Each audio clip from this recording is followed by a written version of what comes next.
Of all the videos, this is the hardest one to make. I never wanted to be the Christian weird girl.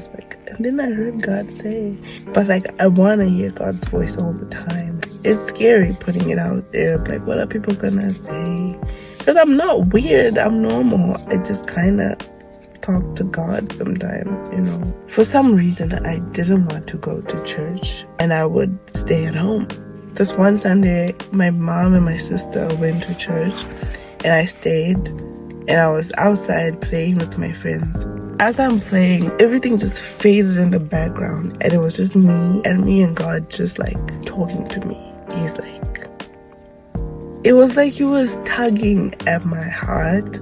He was calling me to come to him, come to church, come get to know me, come to me, Ashley, come.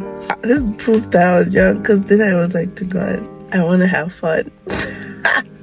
For some reason, I just knew that coming to him meant saying no to the life that I was living at 6 years old. I was no, I want to have fun. And he just left it at that. He didn't force me. I was in grade 4. Then I was 8, 9 years old. And what started off as intentional stealing turned into addictive stealing. So my mom asked me to go buy meat from the butchery. So I was gonna, on my way there, I was gonna use the money to buy a lollipop and then eat it on my way. And then by the time I come back home, there will be no sign that I stole money, that I ate a lollipop, zero. On my way to the butchery, I couldn't buy, I was passing by so many places where you could buy a lollipop. But for some reason, I couldn't stop. I just kept walking. I'm oh my gosh, why do I keep walking? And then I was you know what, I'll buy it on my way back. And on my way back, couldn't do it. So I'm in the 3rd floor, right? And I'm walking towards our apartment. I noticed that I'm getting closer to our apartment, right?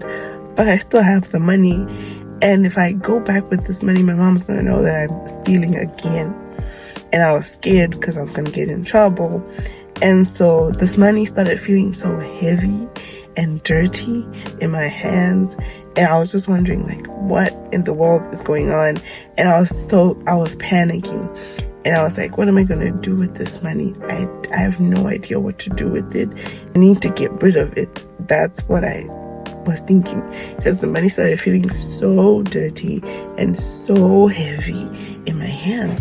Then the Holy Spirit, it was he was infused with my body and his spirit. We were just half of me was infused with him.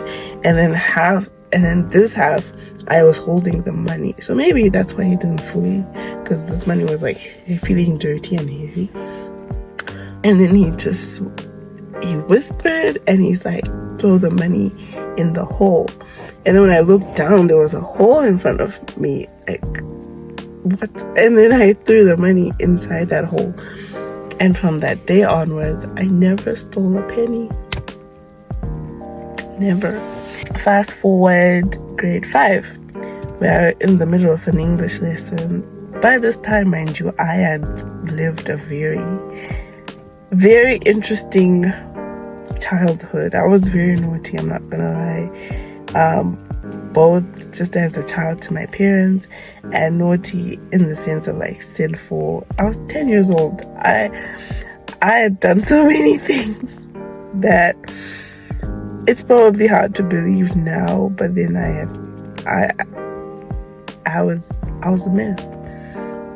And so we're reading the story about this girl who was mean to everybody. She was rude, whatnot, and people didn't like her. And then at the end of the story, she decides to turn on a new leaf. And for some reason, it was the same thing where everything just kind of faded in the background, and it's now just me and God. Even though we're in a classroom full of people, it's just us two talking. And he's and I was this girl is me. I'm this terrible person, etc. I started feeling this desire to turn on a new leaf as well and change and become a better person. This time, Jesus was like, he was basically calling me to him again, but in this like story form, like using this story to make me see like I needed to change and I needed him. And it wasn't condemning, it was just like, hey, this is an opportunity to do better, you know. It was so loving, and so he was just so gentle. And I remember I was like, yeah, why not?